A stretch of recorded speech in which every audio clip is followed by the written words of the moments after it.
जगत में प्रत्येक व्यक्ति को किसी ना किसी प्रकार की निर्बलता अवश्य होती है। जैसे कोई बहुत तेजी से दौड़ नहीं पाता तो कोई अधिक भार नहीं उठा पाता, कोई असाध्य रोग से पीड़ित रहता है तो कोई पढ़े हुए पाठों को स्मरण में नहीं रख पाता। ऐसे अनेकों उदाहरण और भी हैं।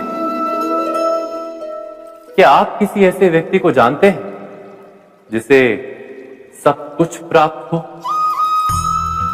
और हम जीवन की उस एक निर्बलता को जीवन का केंद्र मानकर जीते हैं? इस कारणवश हृदय में दुख और असंतोष रहता है सदा। निर्बलता मनुष्य को जन्म से अथवा संजोग से प्राप्त होती है, किंतु उस निर्बलता को मनुष्य का मन अपनी मर्यादा बना लेता है। किंतु कुछ व्यक्ति ऐसे भी होते हैं जो अपने पुरुषार्थ और श्रम से उस निर्बलता को पराजित कर देते हैं। क्या भेद है उनमें और अन्य लोगों में? क्या आपने कभी विचार किया है? सरल सा उत्तर है इसका। जो व्यक्ति निर्बलता से पराजित नहीं होता, जो पुरुषार्थ करने का साहस रखता है हृदय में, वो निर्बलता को पार कर जाता है। अर्थात निर्बलता अवश्य ईश्वर देता है, किंतु मर्यादा मनुष्य का मन ही निर्मित करता है। स्वयं विचार कीजिए।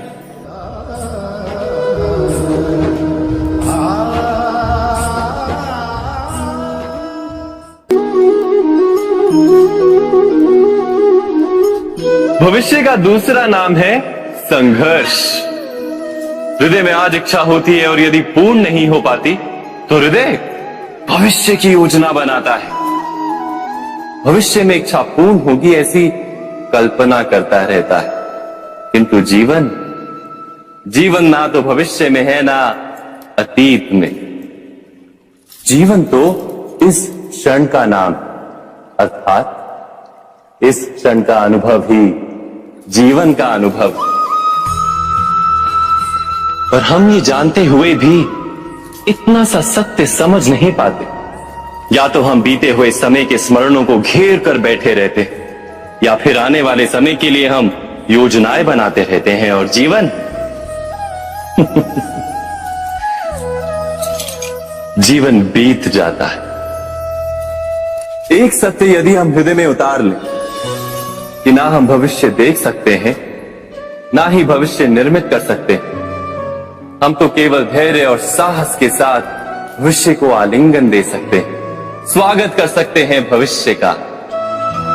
तो क्या जीवन का हर पल जीवन से नहीं भर जाएगा? स्वयं विचार कीजिए।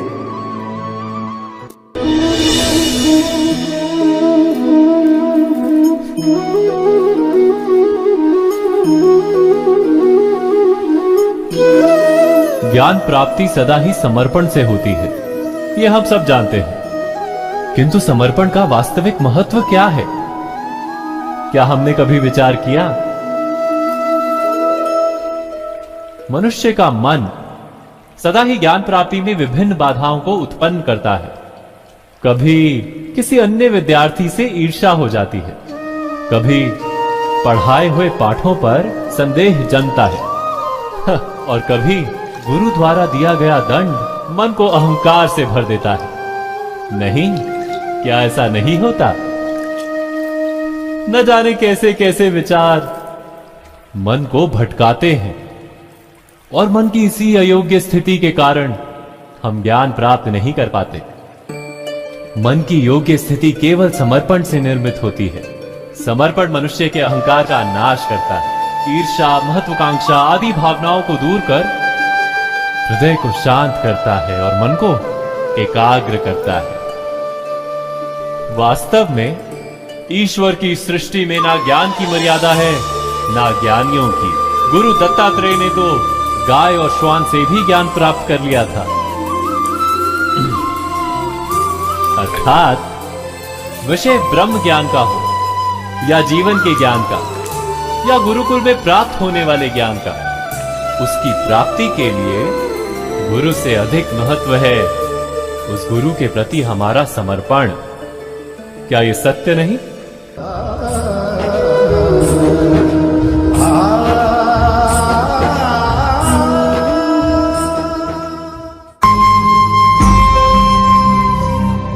प्रत्येक मनुष्य के जीवन में ऐसा क्षण अवश्य आता है जब सारे स्वप्न, सारी आशाएं, सारे दृश्य ध्वस्त हो जाते हैं। जीवन के सारे आयोजन ही बिखर जाते हैं।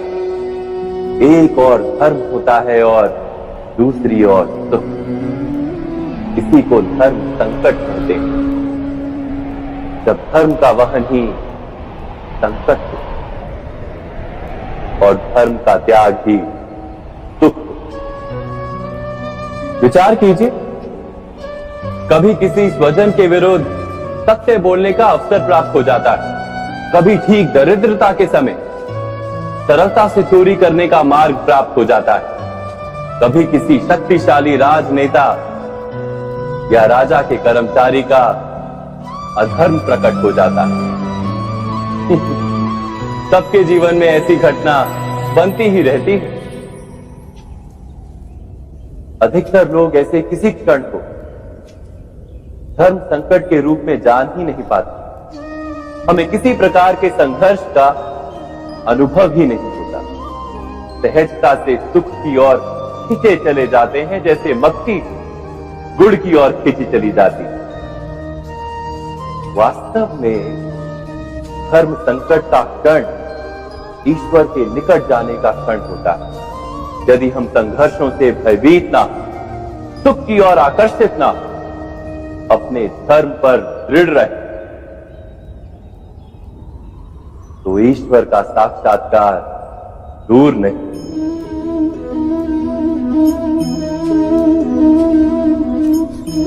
पवन से युद्ध करने वाला पत्ता यदि पेड़ से गिरता है तो भी आकाश की ओर उठता है। पवन से झुकने वाली घास वही भूमि पर रह जाती है। अर्थात धर्म संकट से यदि हम संकट को ही टाल दें तो सुख तो मिलता है, जीवन बढ़ता है, किंतु क्या चरित्र नहीं टूटता? क्या आत्मा दरिद्र नहीं हो जाती? क्या ईश्वर से अंतर नहीं हो जाता? स्वयं विचार कीजिए। दो व्यक्ति जब निकट आते हैं तो एक दूसरे के लिए सीमाएं और मर्यादाएं निर्मित करने का प्रयत्न अवश्य करते हैं। हम यदि सारे संबंधों पर विचार करें तो देखेंगे कि इन सारे संबंधों का आधार यही सीमाएं हैं जो हम दूसरों के लिए निर्मित करते हैं। और यदि अनजाने में भी कोई अन्य व्यक्ति इन सीमाओं को तोड़ता है तो उसी क्षण हमारा हृदय क्रोध से भर जाता है। इन सीमाओं का वास्तविक रूप क्या है? क्या हमने कभी विचार किया? सीमाओं के द्वारा हम दूसरे व्यक्ति को निर्णय करने की अनुमति नहीं देते। अपना निर्णय उस व्यक्ति पर थोपते हैं, अर्थात किसी की स्वतंत्रता का अस्वीकार करते हैं। और जब स्वतंत्रता का अस्वीकार किया जाता है तो उसका हृदय दुख से भर जाता है। और जब वो सीमाओं को तोड़ता है तो हमारा हृदय क्रोध से भर जाता है। क्या ऐसा नहीं होता?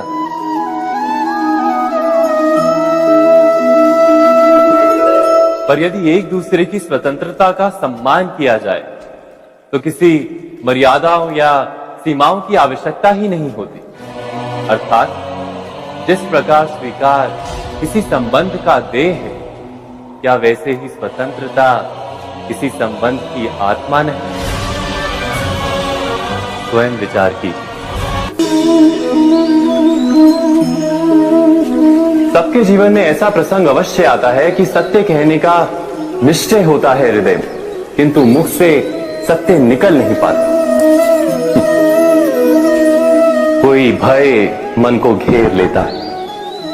किसी घटना अथवा प्रसंग के बारे में बात करना या फिर स्वयं से कोई भूल हो जाए उसके बारे में कुछ बोलना, क्या ये सत्य है? नहीं, ये तो केवल तथ्य है। अर्थात जैसा हुआ था वैसा केवल बोल देना सामान्य सी बात है। किंतु कभी कभी उस तथ्य को बोलते हुए भी भय लगता है। कदाचित किसी दूसरे की भावनाओं का विचार आता है मन, दूसरे को दुख होगा ये भय भी शब्दों को रोकता है। तो ये सत्य क्या है? क्या हमने कभी विचार किया है? जब भय रहते हुए भी कोई तथ्य बोलता है तो वो सत्य कहलाता है। वास्तव में सत्य कुछ और नहीं, केवल निर्भयता का दूसरा नाम है। और निर्भय होने का कोई समय नहीं होता, क्योंकि निर्भयता आत्मा का स्वभाव है। अर्थात क्या प्रत्येक क्षण सत्य बोलने का क्षण नहीं होता?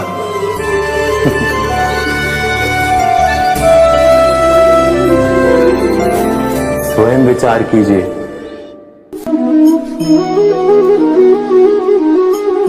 श्रेष्ठता का क्या अर्थ है? श्रेष्ठता का अर्थ है दूसरों से अधिक ज्ञान प्राप्त करना। अर्थात मूल्य इस बात का नहीं कि स्वयं कितना ज्ञान प्राप्त किया, मूल्य इस बात का है कि प्राप्त किया हुआ ज्ञान अन्य लोगों से कितना अधिक है। अर्थात श्रेष्ठता की इच्छा ज्ञान प्राप्ति को भी एक स्पर्धा बना देती है। और स्पर्धा में विजय अंतिम कब होती है?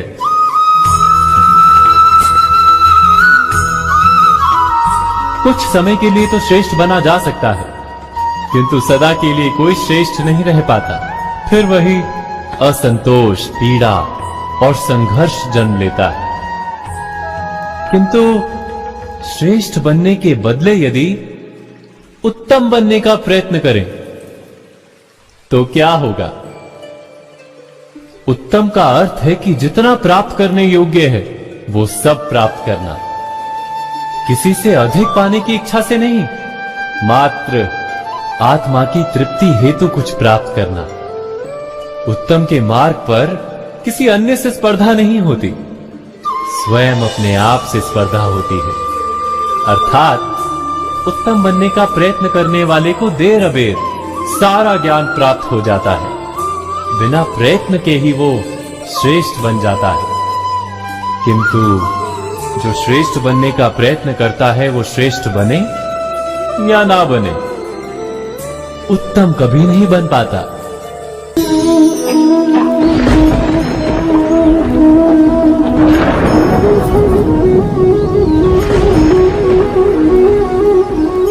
सपनों और पूर्वाभासों के आधार पर हम भविष्य के सुख दुख की कल्पना करते हैं। भविष्य के दुख का कारण दूर करने के लिए हम आज योजना बनाते हैं।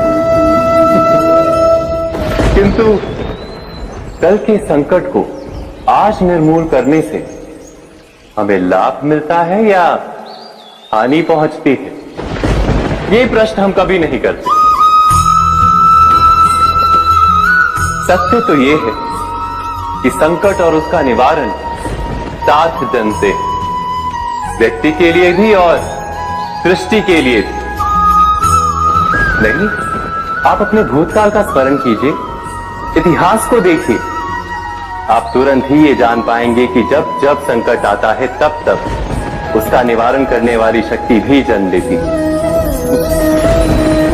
यही तो जगत का चलन है। वस्तुतः संकट ही शक्ति के जन्म का कारण है। प्रत्येक व्यक्ति जब संकट से निकलता है तो एक पद आगे बढ़ा होता है, अधिक चमकता है, आत्मविश्वास से अधिक भरा होता है, न केवल अपने लिए अपितु विश्व के लिए भी। क्या ये सत्य नहीं? वास्तव में संकट का जन्म है एक अवसर का जन्म, अपने आप को बदलने का, अपने विचारों को ऊंचाई पर करने का अवसर, अपनी आत्मा को बलवान और ज्ञान मंडित बनाने का अवसर। जो ये कर पाता है उसे कोई संकट नहीं होता, किंतु जो ये नहीं कर पाता वो तो स्वयं एक संकट है विश्व के लिए। विचार कीजिए।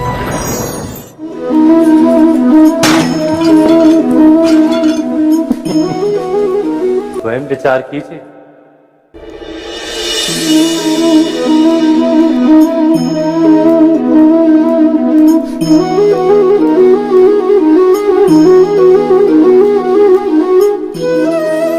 जीवन का हर क्षण निर्णय का क्षण होता है। प्रत्येक पद पर दूसरे पद के विषय में कोई निर्णय करना ही पड़ता है और निर्णय अपना प्रभाव छोड़ जाता है। आज किए गए निर्णय भविष्य में सुख अथवा दुख निर्मित करते हैं, ना केवल अपने लिए, अपने परिवार के लिए भी, आने वाली पीढ़ियों के लिए भी। जब कोई दुविधा सामने आती है तो मन व्याकुल हो जाता है, अनिश्चय से भर जाता है। निर्णय का वो क्षण युद्ध बन जाता है और मन बन जाता है युद्ध भूमि। अधिकतर निर्णय हम दुविधा का उपाय करने के लिए नहीं, केवल मन को शांत करने के लिए लेते हैं। पर क्या कोई दौड़ते हुए भोजन कर सकता है? नहीं। तो क्या युद्ध से जूझता हुआ मन कोई योग्य निर्णय ले पाएगा? वास्तव में शांत मन से जब कोई निर्णय करता है तो अपने लिए सुखद भविष्य बनाता है, किंतु अपने मन को शांत करने के लिए जब कोई निर्णय करता है तो वो व्यक्ति भविष्य में अपने लिए कांटों भरा वृक्ष लगाता है। स्वयं विचार कीजिएगा।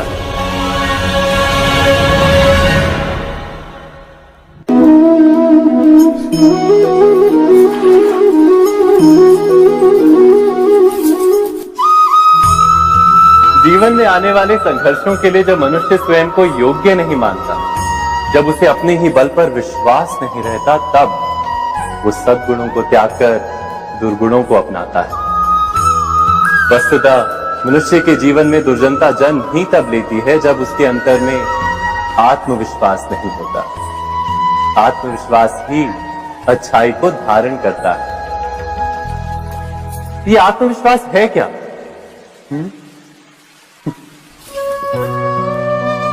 जब मनुष्य ये मानता है कि जीवन का संघर्ष उसे दुर्बल बनाता है, तो उसे अपने ऊपर विश्वास नहीं रहता। वो संघर्ष के पार जाने के बदले संघर्ष से छूटने के उपाय ढूंढने लगता है।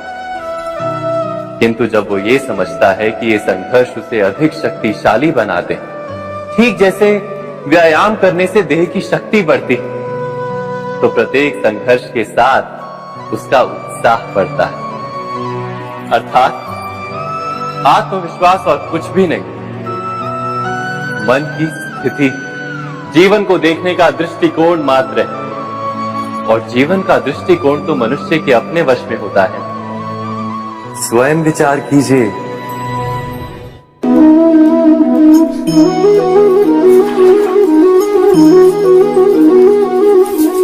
पिता सदा ही अपने संतान के सुख की कामना करते, उनके भविष्य की चिंता करते रहते। इसी कारणवश सदा ही अपने संतानों के भविष्य का मार्ग स्वयं निश्चित करने का प्रयत्न करते रहते। जिस मार्ग पर पिता स्वयं चला है, जिस मार्ग के कंकर पत्थर को स्वयं देखा है, मार्ग की छाया, मार्ग की धूप को स्वयं जाना है, उसी मार्ग पर उसका पुत्र भी चले, यही इच्छा रहती है हर पिता की। निसंदेह उत्तम भावना है ये। किंतु 3 प्रश्नों के ऊपर विचार करना हम भूल ही जाते। कौन से प्रश्न? प्रथम प्रश्न, क्या समय के साथ प्रत्येक मार्ग बदल नहीं जाते? क्या समय सदा ही नई चुनौतियों को लेकर नहीं आता? तो फिर बीते हुए समय के अनुभव नई पीढ़ी को किस प्रकार लाभ दे सकते हैं? दूसरा प्रश्न, क्या प्रत्येक संतान अपने माता पिता की छवि होता है? हाँ, संतानों को संस्कार तो अवश्य माता पिता देते हैं, किंतु भीतर की क्षमता तो ईश्वर देते हैं। तो जिस मार्ग पर पिता को सफलता मिली है, विश्वास है कि उसी मार्ग पर उसकी संतानों को भी सफलता और सुख प्राप्त होगा। तीसरा प्रश्न, क्या जीवन के संघर्ष और चुनौतियां लाभकारी नहीं होती? क्या प्रत्येक नया प्रश्न एक नए उत्तर का द्वार नहीं खोलता? तो फिर संतानों को नए नए प्रश्नों, संघर्षों और चुनौतियों से दूर रखना, ये उनके लिए लाभ करना कहलाएगा या हानि पहुंचाना? अर्थात जिस प्रकार संतान के भविष्य का निर्माण करने के बदले उसके चरित्र का निर्माण करना श्रेष्ठ है, वैसे संतानों के जीवन का मार्ग निश्चित करने के बदले उन्हें नए संघर्षों के साथ जूझने के लिए मनोबल व ज्ञान देना अधिक लाभदायक नहीं होगा? स्वयं विचार कीजिए। मनुष्य की सबसे बड़ी दुर्बलता क्या होती है? सोचिए। धन, प्रेम, अहंकार। मनुष्य की सबसे बड़ी दुर्बलता होती है उसके रहस्य। चाहे आप कितने भी शक्तिशाली क्यों ना हो, कितने भी प्रबल क्यों ना हो, परंतु उसके रहस्य उसके नाश की चाबी होती है। इसलिए यदि प्रबल रहना है, शक्तिशाली रहना है, समर्थ रहना है, तो अपने रहस्य को किसी को भी ना बताएं, ना मित्र को और ना ही शत्रु को, क्योंकि समय पड़ने पर कब कौन शत्रु हो जाए ऐसा कहना संभव नहीं। विभीषण को रावण के अमृत कुंड का ज्ञात था, इसीलिए प्रभु श्री राम रावण का वध करने में सफल हो सके। इसलिए उचित यही है कि आप अपने रहस्य को स्वयं तक ही सीमित रखें। मनुष्य जीवन की परीक्षा में सफल होने के लिए क्या नहीं करता? वो परिश्रम करता है, दौड़ भाग करता है, और ये सब करने के पश्चात भी जब उसका काम नहीं बनता तो वो नकल करता है ना? तनिक लौटिए अपने बचपन में, स्मरण कीजिए अपने बचपन की स्मृतियों का। क्या स्मरण हुआ? विद्यालय में जब आप परीक्षा देने जाते थे तो क्या होता था? आप ना सही, परंतु कोई ना कोई सफलता पाने के लिए नकल करता ही था और उत्तीर्ण भी हो जाता था, है ना? परंतु जीवन की परीक्षा ऐसी नहीं होती। नकल करने वाला सफल नहीं होता। कारण विद्यालय में सबके प्रश्न पत्र एक होते थे, परंतु जीवन के प्रश्न पत्र और उनकी कठिनाई सबके लिए भिन्न होती, तो निश्चित रूप से उनके उत्तर भी भिन्न होंगे ना। इसलिए यदि आपको जीवन में सफलता पानी है तो नकल ना कीजिए, स्वयं के प्रश्नों का उत्तर स्वयं ढूंढिए और सफलता आपकी ही होगी। मनुष्य का जीवन हार और जीत, विजय और पराजय, सफलता और असफलता के मध्य झूलता रहता है। आपके साथ भी ऐसा होता होगा, है ना?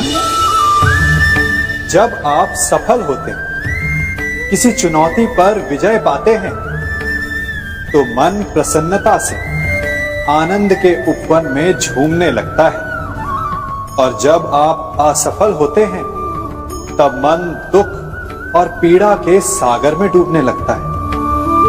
परंतु वास्तव में सफलता और असफलता है क्या? तनिक ध्यान से सोचिए। ये केवल हमारी मनोस्थिति मात्र है। हमारी पराजय तब नहीं होती जब हमारा शत्रु विजय प्राप्त कर ले। हमारी पराजय तब होती है जब हम पराजय स्वीकार कर लें। हम असफल तब नहीं होते जब हम लक्ष्य न पा सके।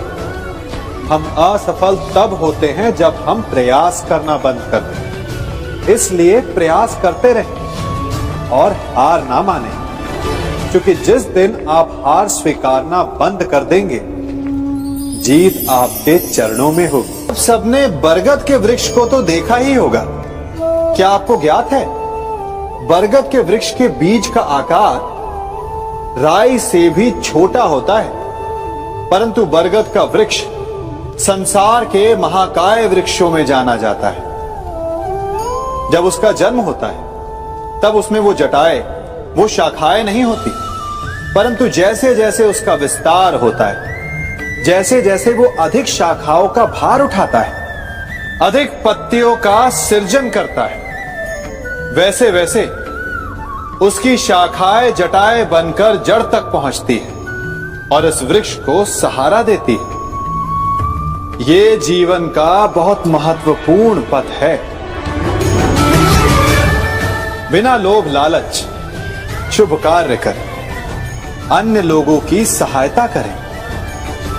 धीरे धीरे आपने जिनकी सहायता की वो आपके सहायक बनते जाएं, आपकी जड़ों को और बलशाली बनाएंगे, आयु मान और आकार बढ़ाएंगे। सहजीवन, सहायता और निष्काम कर्म आपको मृत्यु के पश्चात भी मरने नहीं देगा, आपको अमर रखेगा। हमारा शरीर प्रकृति का एक महान आविष्कार है। इससे जटिल संरचना संसार में और कोई नहीं। हमारा शरीर जितना जटिल है, यदि इसे ठीक से जाना जाए तो इससे अधिक सरल ज्ञान देने वाला और कोई नहीं। हमारे शरीर में 5 इंद्रियां होती हैं जो हमें भाव, गुण और वस्तुओं का बोध कराती हैं। हमारे पास आंखें हैं, नाक है, स्पर्श के लिए त्वचा है, कान है और जीभा है। सबका भिन्न भिन्न कार्य है। आंखों से देखना, कानों से सुनना, नथनों से श्वास लेना, त्वचा से स्पर्श करना और जीभा से स्वाद लेना। परंतु क्या आपने कभी सोचा कि प्रकृति ने हमें 2 आंखें दी, 2 नथने दी, 2 कान दी, स्पर्श के लिए ये पूरा शरीर दिया, परंतु जीभा केवल 1 दी? ऐसा क्यों? क्योंकि प्रकृति चाहती है कि हम देखें अधिक, सुने अधिक और ज्ञान अधिक अर्जित करें, बोले कम। क्योंकि अधिक वाचाल नाश को निमंत्रण देता है। स्मरण रखिएगा।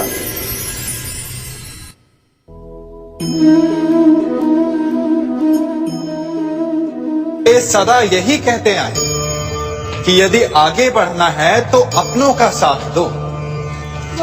सत्य कहते हैं, अपनों का साथ देना ही चाहिए, परंतु साथ देने से पूर्व ये अवश्य पहचान लेना चाहिए कि अपने हैं कौन। क्या अपने वही होते हैं जिनके साथ हमारा रक्त संबंध होता है, या अपने मित्र? अपने वो होते हैं जो हमें सद्कार्य के लिए प्रेरित करें, हमें आगे बढ़ाएं, हमारा साथ दें।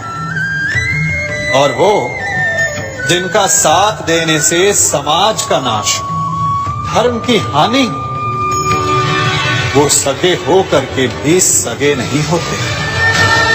इसलिए जब अपनों की परिभाषा का चुनाव करें तो उन्हें अपना माने जो आपका साथ दे, उन्हें नहीं जो हमें अज्ञान के मार्ग पर ले जाएं।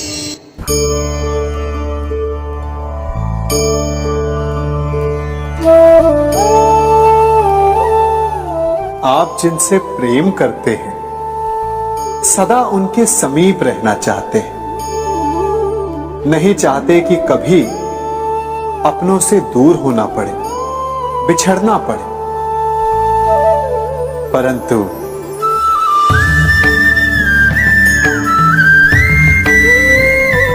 एक समय के पश्चात अपनों से दूर हो जाना उन्नति के लिए आवश्यक है। आप माता पिता हैं। यदि आप अपनी संतान के जीवन के हर पग पर उनका मार्गदर्शन करते रहेंगे तो आपकी संतान स्वयं मार्ग चुनना कैसे सीखेगी? मार्ग के कांटों से स्वयं को बचाना कैसे सीखेगी? इसीलिए एक समय के पश्चात अपनों से बनाई गई दूरी सदा लाभदायक रहती है। आज मैं आप सबको एक कथा सुनाता हूं। एक दिन प्रातः एक व्यापारी अपने घर से निकला। घर से निकलते ही एक बिल्ली ने उस व्यापारी का मार्ग काट दिया। व्यापारी घबरा गया वो फिर से घर लौट गया और शुभ घड़ी की प्रतीक्षा करने लगा। और जब वो पुनः अपने घर से निकला तब वो वाहन जा चुका था जिससे राजा तक पहुंचकर उसे भेंट देनी थी। राजा को भेंट नहीं मिली। राजा क्रोधित हो गए। राजा ने उस व्यापारी का व्यापार बंद करवा दिया। इस कारण व्यापारी क्रोधित होकर घर पर अपनी पत्नी से लड़ बैठा। पत्नी अपने बच्चों समेत मैके वापस चली गई और उस व्यापारी के जीवन में यदि कुछ रह गया था तो केवल अंधकार। और इन सब का कारण वो उस बिल्ली को मानता रहा जिसने उसका मार्ग काटा था। ऐसा ही एक दूसरा व्यापारी राजा को भेंट देने निकला और उस व्यापारी का मार्ग भी एक बिल्ली ने काट दिया। वो व्यापारी तनिक घबराया, परंतु उसने आगे बढ़ना अधिक उचित समझा। राजा तक वो समय पर पहुंचा। उसने राजा को भेंट दी। राजा प्रसन्न हुए और राजा ने व्यापारी को अपना व्यापार बढ़ाने की अनुमति दी, स्वर्ण आभूषण दी। जब व्यापारी घर पर पहुंचा तो पत्नी को आभूषण और अपने बच्चों को देने के लिए वस्त्र थे उसके पास। हर ओर प्रसन्नता थी। समझ रहे हैं ना?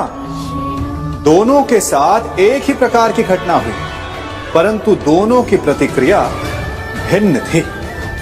ऐसा ही हमारा जीवन भी है। हमारे जीवन में प्रारब्ध का अपना स्थान है, परंतु उससे कई अधिक महत्वपूर्ण हमारी प्रतिक्रिया, हमारे सोच का प्रभाव है, क्योंकि यही हमारे जीवन को आकार देते हैं। इसलिए अपनी सोच को सकारात्मक रखिए। आपका जीवन सदैव आनंदमय।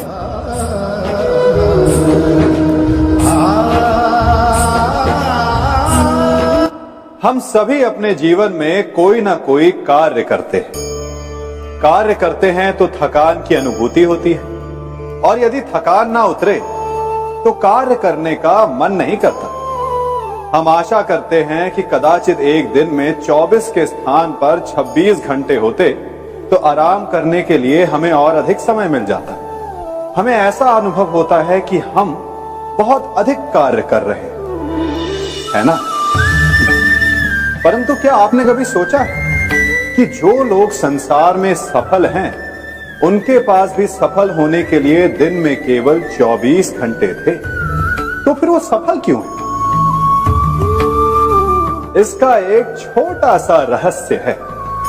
वो कार्य चुनते हैं जो उन्हें प्रिय है, जिसे करने में उन्हें आनंद आता है। उन्हें लगता ही नहीं कि वो कार्य कर रहे हैं, उन्हें लगता है कि वो प्रतिपल आनंद मना रहे हैं। और जब आप आनंद मनाते हैं तो थकान कैसी?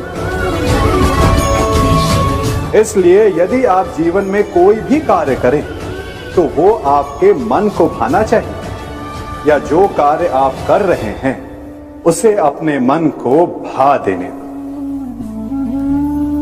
सफलता आपको मिलेगी। कभी सोचा है हमारा जीवन भी उस रेत की घड़ी की भांति है?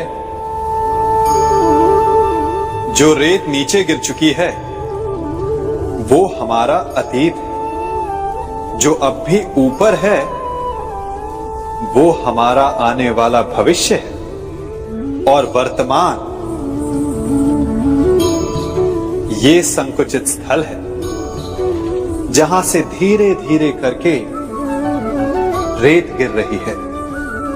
अर्थात हमारे पास जीने के लिए यही एक क्षण है। उसका उपयोग कैसे करना है ये हम पर निर्भर करता है। जो बीत गया उसका दुख मनाना है, या जो भविष्य में होने वाला है उसकी प्रतीक्षा में क्रोध करना है। सब कुछ करने के लिए यही एक क्षण है। प्रसन्न रहना है तो उसके लिए भी यही एक पल है। प्रतीक्षा करते रहोगे तो ये पल भी भूतकाल में बदल जाएगा। इसलिए आनंद के लिए, परोपकार के लिए प्रतीक्षा ना कीजिए, आपके पास जो पल है उनका भरपूर सदुपयोग कीजिए, क्योंकि इस घड़ी को पलटकर आप फिर से समय अवश्य गिन सकते हैं, परंतु अपना बीता हुआ समय आप वापस नहीं लौटा पाएंगे। मनुष्य भी बड़ा विचित्र प्राणी है। अपनों से नीचे के स्तर के लोगों को वो हे दृष्टि से देखता है, उनका उपहास उड़ाता है, उनसे बार बार कहता है कि तुम्हारा कुछ नहीं हो सकता, तुम भविष्य में कुछ नहीं कर पाओगे। जब मनुष्य के पास धन, संपत्ति, मान होता है तो वो दूसरों का आदर नहीं करता, परंतु वो एक बात भूल जाता है कि उससे भी अधिक शक्तिशाली कोई अस्तित्व में है, और वो है समय। काल काल अपना चक्र कब बदलेगा ये कोई नहीं जानता। समय अपनी करवट कब लेगा ये कोई नहीं जानता। कोयला भी समय के साथ साथ हीरे में परिवर्तित हो जाता है। इसलिए जीवन में कभी भी किसी का भी उपहास नहीं उड़ाना चाहिए।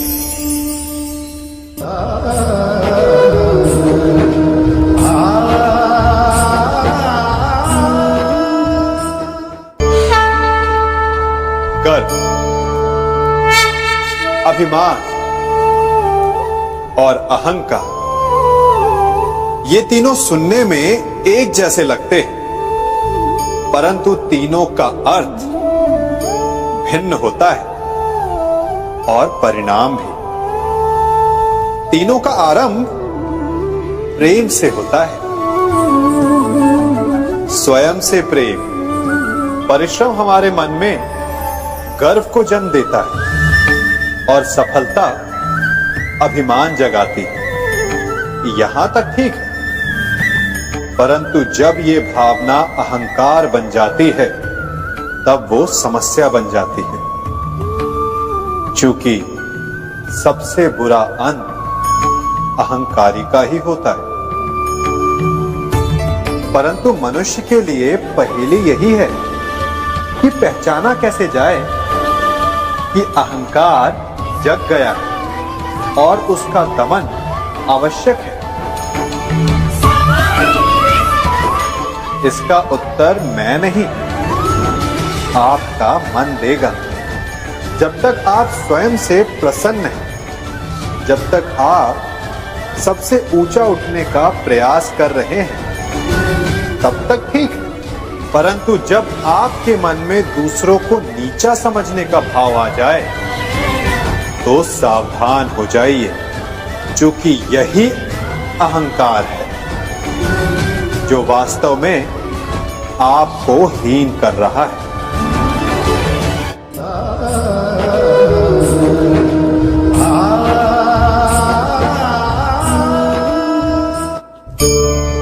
आज मैं आप सबको एक कहानी सुनाता हूं। एक दिन गोकुल में दो व्यापारी आए। एक व्यापारी शहद का था, बड़ा मीठा शहद था उसका, परंतु वो गोकुल में टिक नहीं पाया। उसके व्यापार ने घाटा खाया और शीघ्र ही वो गोकुल छोड़कर चला गया। और दूसरा व्यापारी मिर्च का था।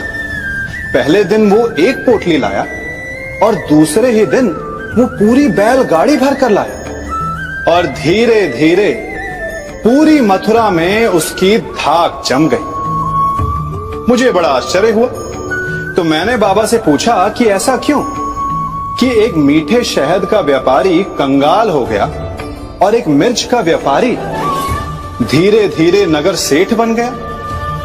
बाबा मुस्कुराए और उन्होंने कहा कि मीठी बोली बोलने वाले की तीखी मिर्च भी बिक जाती है, और जो कड़वी बोली बोलता है उसका मीठा शहद भी नहीं बिकता। वाह, कितने उत्तम विचार हैं उनके, और उचित ही है। मनुष्य अपने जीवन में सदैव अपने वचनों से उठता है और अपने वचनों से ही गिरता है। इसलिए अपने जीवन में सदैव मीठी बोली बोलने का प्रयास कीजिए, आपका जीवन सरल हो जाएगा। मनुष्य की सबसे बड़ी दुर्बलता क्या होती है? सोचिए। धन, प्रेम, अहंकार। मनुष्य की सबसे बड़ी दुर्बलता होती है उसके रहस्य। चाहे आप कितने भी शक्तिशाली क्यों ना हो, कितने भी प्रबल क्यों ना हो, परंतु उसके रहस्य उसके नाश की चाबी होती है। इसलिए यदि प्रबल रहना है, शक्तिशाली रहना है, समर्थ रहना है, तो अपने रहस्य को किसी को भी ना बताएं, ना मित्र को और ना ही शत्रु को, क्योंकि समय पड़ने पर कब कौन शत्रु हो जाए ऐसा कहना संभव नहीं। विभीषण को रावण के अमृत कुंड का ज्ञात था, इसीलिए प्रभु श्री राम रावण का वध करने में सफल हो सके। इसलिए उचित यही है कि आप अपने रहस्य को स्वयं तक ही सीमित रखें।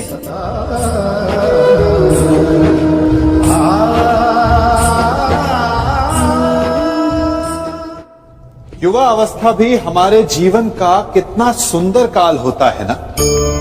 बाहु में बल, मन में कुछ बड़ा कर जाने की चाह, आंखों में भविष्य के सुंदर और कोमल सपने।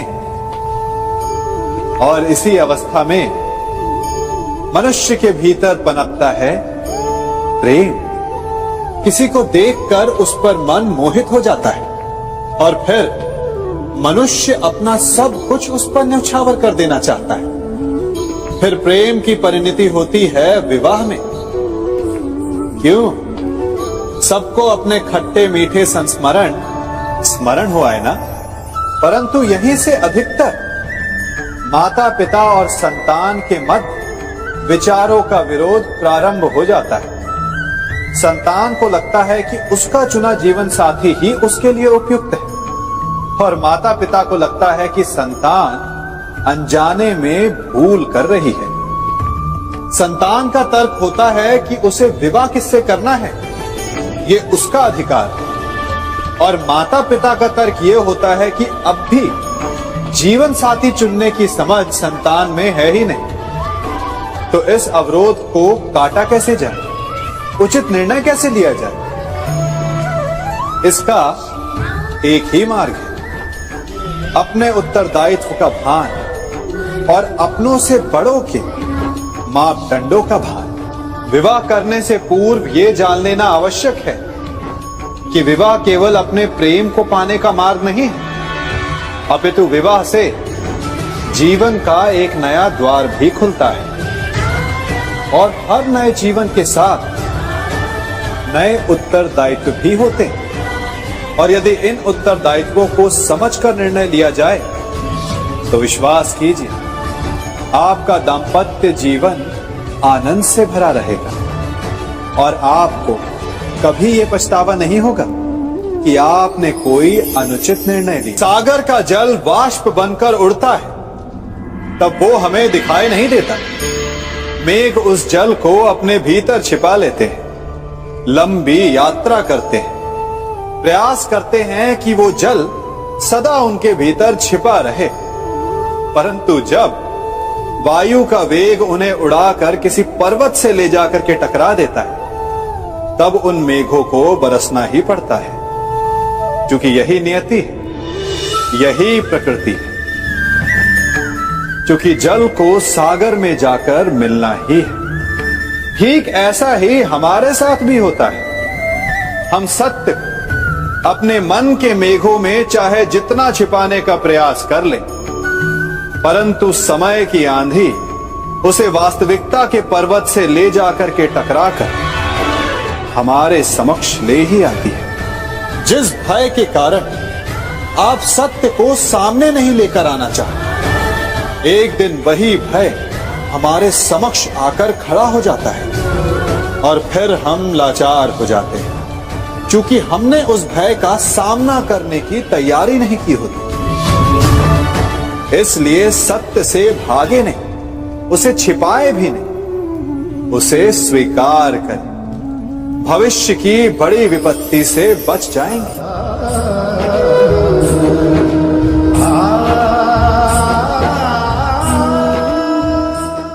कभी कभी आप सबके जीवन में एक ऐसी विचित्र समस्या अवश्य आती है कि शक्तिशाली के समक्ष मौन हो जाओ। कि उस शक्तिशाली से विवाद करने से बचने के लिए आप मौन रह जाते। मानता हूं ऐसा करने से आप एक विवाद से बच जाते, एक संघर्ष से बच जाते, परंतु ऐसा बचाव एक बड़े संघर्ष को जन्म दे देता है।